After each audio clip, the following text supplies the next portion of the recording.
warahmatullahi wabarakatuh. Kembali lagi di channel Seneng Tani bersama saya Titis. Semoga Anda tetap senang untuk menjadi petani. Dan semoga sahabat Seneng Tani semua sehat selalu ya, dan tetap semangat untuk bertani. Sahabat Seneng Tani, mungkin ada ya beberapa di antara sahabat Seneng Tani yang memiliki lahan yang tidak terlalu luas namun tetap ingin mengoptimalkan lahannya untuk mendapatkan hasil yang semaksimal mungkin. Nah, kali ini kita akan belajar dari lahan ini, di mana lahan ini memang tidak terlalu luas, namun sang petani pemilik lahan tetap mencoba untuk memaksimalkan potensi dari lahan ini dengan tujuan untuk mendapatkan hasil yang semaksimal mungkin. Jadi simak video kali ini sampai akhir untuk tahu apa saja sih yang dilakukan oleh petani pemilik lahan di sini untuk mengoptimalkan potensi dari lahan yang tidak terlalu luas.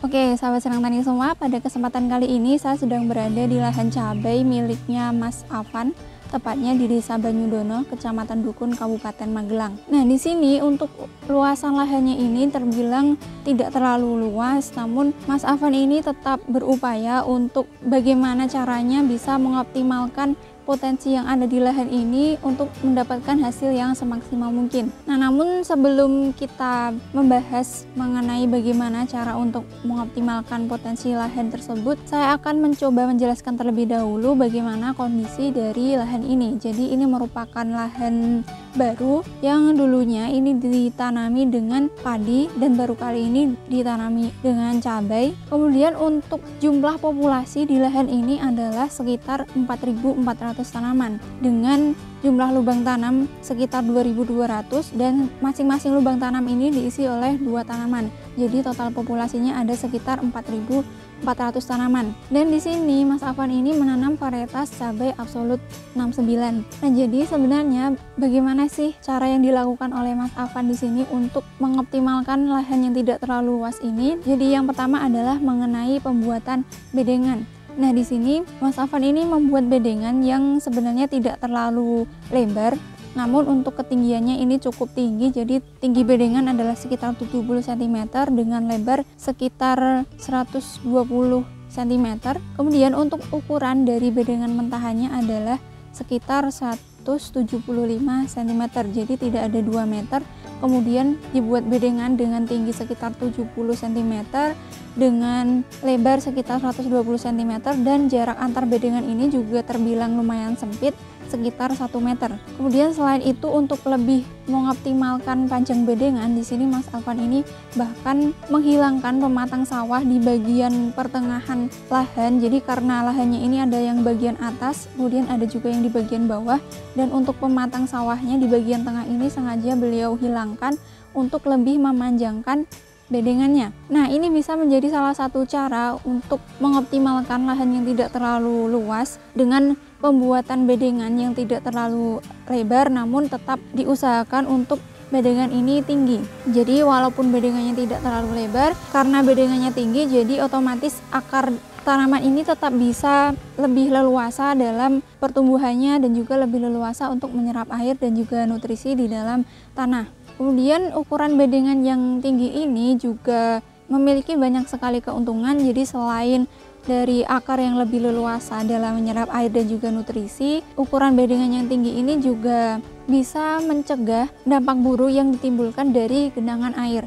Jadi karena ini dulunya saat dilakukan penanaman ini kondisi cuaca masih sering hujan, jadi otomatis genangan air sering terjadi. Jadi jika kita membuat bedengannya ukurannya ini lebih tinggi, maka dampak negatif yang ditimbulkan dari genangan air tersebut bisa diminimalisir. Kemudian selain itu, bedengan yang tinggi ini juga lebih memungkinkan untuk air hujan ini bisa lebih leluasa untuk turun, jadi tidak tertahan di bagian tengah bedengan dan tidak menimbulkan genangan pada plastik musanya. Jadi karena ukuran bedengannya juga tidak terlalu lebar, kemudian bedengannya juga tinggi, nah air hujan ini tidak bisa tertahan di bagian tengah bedengan, jadi tidak menimbulkan genangan pada plastik musa bagian tengahnya. Nah, kemudian cara selanjutnya adalah dengan mengatur populasi dari tanamannya. Nah, di sini dengan jumlah lubang tanam sekitar 2.200 lubang tanam, ini untuk masing-masing lubang tanam Mas Afan ini menanam 2 tanaman, karena pada awalnya ini beliau merasa takut jika suatu saat nanti tanaman yang ditanam ini salah satunya mati, jadi masih ada sisa satu pada lubang tanam. Nah, jadi beliau mengantisipasi jika tanamannya mati, kemudian beliau menanam 2 tanaman pada masing-masing lubang tanam. Namun alhamdulillah sejauh ini walaupun ditanami dengan 2 tanaman masing-masing lubang, untuk tingkat kematiannya ini masih sangat rendah. Jadi beliau ini juga mungkin merasa sedikit menyesal ya, karena tujuan awalnya adalah untuk mengantisipasi adanya kematian, namun alhamdulillah jumlah kematiannya juga sangat minim. Jadi beliau merasa agak sedikit menyesal karena jika tanaman ini ditanam dengan 1 tanaman untuk masing-masing lubang tanam, ini kemungkinan pertumbuhannya akan lebih optimal karena tanaman tidak saling berebut dalam mencari nutrisi dan juga air. Kemudian cabang batangnya juga tidak terlalu berhimpitan, apalagi tanaman cabai di sini tidak dilakukan perempelan sama sekali. Jadi kemungkinan jika di lahan ini ditanami 1 tanaman untuk 1 lubang tanam, kemungkinan ini akan lebih optimal lagi untuk pertumbuhan tanamannya. Namun walaupun demikian, beliau tetap merasa bersyukur karena walaupun masing-masing lubang tanam diisi oleh 2 tanaman, untuk pertumbuhan tanamannya bisa dikatakan masih sangat optimal dengan hasil yang juga sangat istimewa. Karena di petikan yang keempat kemarin ini beliau sudah mendapatkan total sekitar 1 kintal lebih. Jadi untuk petikan pertama ini beliau mendapatkan sekitar 15 kg, untuk petikan kedua mendapatkan sekitar 29 kg, kemudian petikan ketiga mendapatkan sekitar 34 kg, kemudian di petikan yang keempat beliau mendapatkan sekitar 38 kg.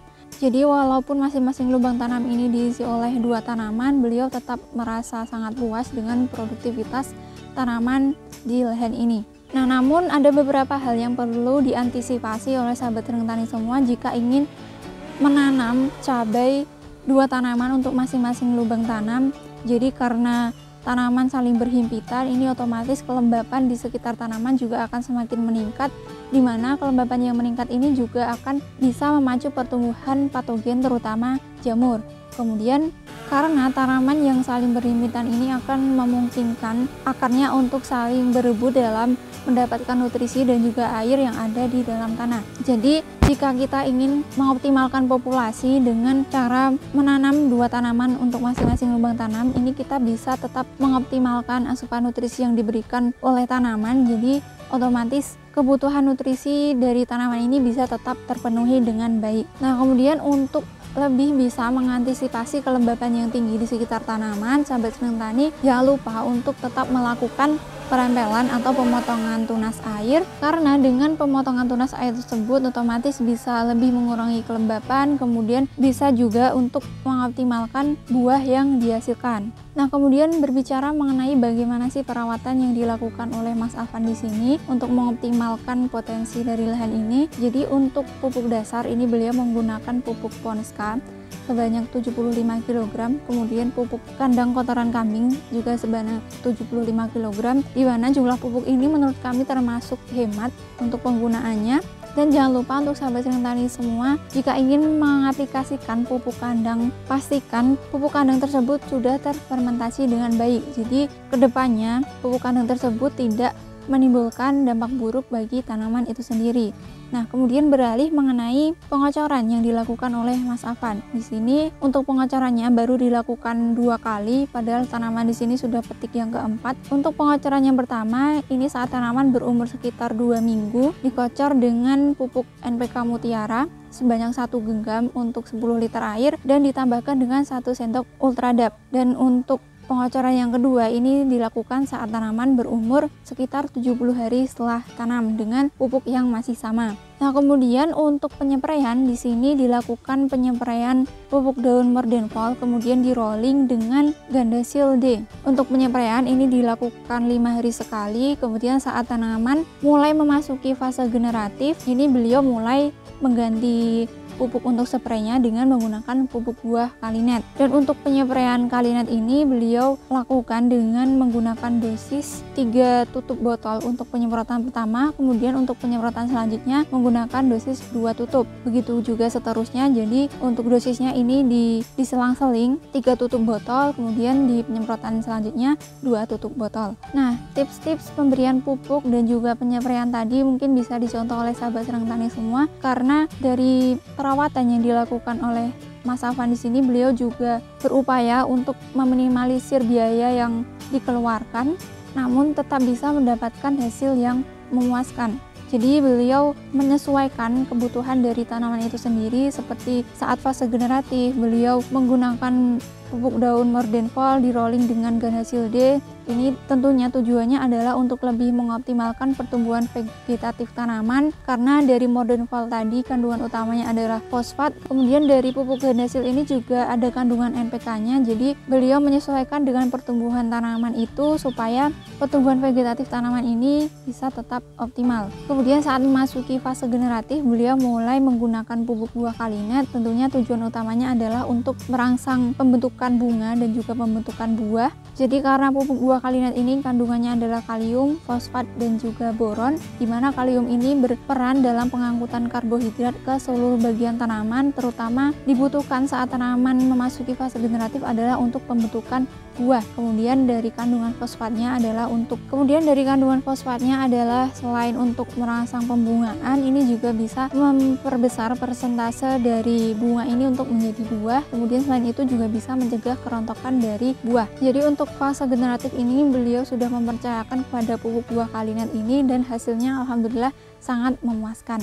Kemudian untuk penyepraian pestisida, di sini beliau juga meminimalisir penggunaan pestisida, karena menurut beliau jika menggunakan pestisida terlalu berlebihan ini akan berpengaruh terhadap pertumbuhan tanaman. Jadi menurut beliau penggunaan pestisida yang berlebihan ini akan bisa menghambat pertumbuhan tanaman. Jadi untuk penyepraian fungisida beliau lakukan saat mulai terlihat gejala, dan juga dilakukan saat tanaman ini sudah mulai berbuah untuk mencegah serangan antraknosa pada tanaman cabenya. Kemudian untuk penyepraian insektisida ini beliau menggunakan insektisida di rolling dengan akarisida, karena di sini beliau tujuan utamanya adalah untuk mengendalikan serangan kutu-kutuan. Selain itu juga karena dulunya tanaman di sini sudah bergejala terserang oleh tungau, jadi pucuk tanamannya ini mulai berubah warna menjadi kecoklatan. Jadi beliau berinisiatif untuk merolling insektisidanya dengan penggunaan akarisida. Nah, jadi itu ya sahabat Senang Tani semua, bagaimana cara yang dilakukan oleh Mas Afan di sini untuk mengoptimalkan potensi dari lahan yang tidak terlalu luas, namun bagaimana untuk menghasilkan hasil yang maksimal sesuai yang kita inginkan. Jadi yang pertama adalah dengan mengoptimalkan ukuran bedengannya. Jadi di sini Mas Afan tidak membuat bedengan yang terlalu lebar, dengan lebar bedengan sekitar 120 cm. Kemudian tinggi bedengannya ini beliau sengaja dibuat tinggi dengan ukuran sekitar 70 cm. Kemudian untuk jarak antar bedengan ini juga tidak terlalu luas, hanya sekitar 1 meter. Nah, dengan pembuatan bedengan yang sengaja ditinggikan ini tentunya memiliki banyak sekali dampak positif untuk tanaman. Yang pertama adalah akar akan lebih leluasa untuk tumbuh, menyerap air dan juga nutrisi. Kemudian pertumbuhan tanaman juga bisa tetap optimal. Kemudian bedengan yang tinggi ini juga bisa mencegah dampak buruk dari genangan air yang ditimbulkan saat musim penghujan. Selain itu, air hujan juga tidak akan tertahan di bagian tengah bedengan, jadi ini mencegah supaya tidak ada genangan air pada plastignosa bagian tengahnya. Nah, kemudian untuk mengoptimalkan jumlah populasinya, di sini beliau menggunakan jarak tanam sekitar 40 cm dan masing-masing lubang tanam ini diisi dengan 2 tanaman, dengan tujuan awalnya adalah untuk mengantisipasi jika kedepannya ada tanaman yang mati, jadi masih ada sisa 1 tanaman yang hidup. Namun alhamdulillah sampai saat ini untuk tingkat kematiannya masih sangat minim, jadi beliau juga merasa agak menyesal menggunakan sistem 2 tanaman untuk 1 lubang tanam, karena mungkin jika tanaman di sini ditanam dengan 1 tanaman per lubangnya, kemungkinan tanaman ini akan lebih optimal pertumbuhannya karena tanaman tidak saling berebut nutrisi dari tanah. Kemudian kelembapan di sekitar tanaman juga bisa diminimalisir karena cabang batangnya tidak saling berhimpitan. Dan di sini juga tidak dilakukan perempelan sama sekali. Jadi bisa dikatakan untuk tingkat kelembapan di sini sangat tinggi, namun alhamdulillah tingkat kematiannya sangat rendah dan serangan patogen penyakitnya juga bisa dikatakan masih sangat minim. Kemudian untuk penggunaan pupuk dasarnya ini juga bisa dikatakan masih sangat hemat, yaitu hanya dengan menggunakan pupuk Ponska sebanyak 75 kg dan pupuk kotoran kambing 75 kg juga. Dan untuk pengocoran ini beliau menggunakan NPK Mutiara 1 genggam ditambahkan dengan Ultradap 1 sendok makan untuk 10 liter air. Kemudian untuk penyepraiannya ini dilakukan dengan interval 5 hari sekali. Untuk fase vegetatif ini beliau menggunakan pupuk daun Mordenval di rolling dengan Gandasil D.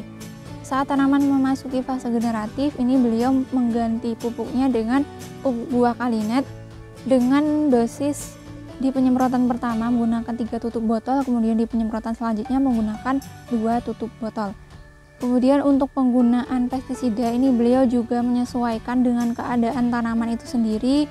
Jikalau tanaman sudah menampakkan gejala, beliau baru menggunakan pestisida. Namun jika tidak terlihat gejala, jadi jika sudah mulai tampak gejala, beliau mulai menggunakan pestisida tersebut. Namun jika sekiranya tidak diperlukan, beliau tidak menggunakan pestisida. Dan dengan cara seperti yang sudah saya sampaikan tadi, alhamdulillah di sini terbukti efektif untuk mengoptimalkan potensi lahan di sini, karena di sini di petikan yang keempat beliau sudah mendapatkan total panen sekitar 1 kintal.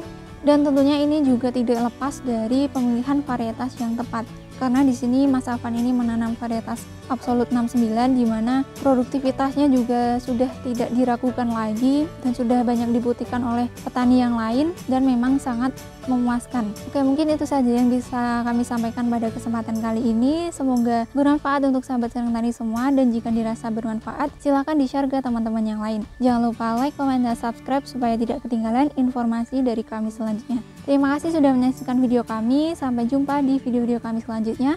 Tetap semangat, jaga kesehatan, dan jangan lupa untuk selalu bersyukur. Wassalamualaikum warahmatullahi wabarakatuh.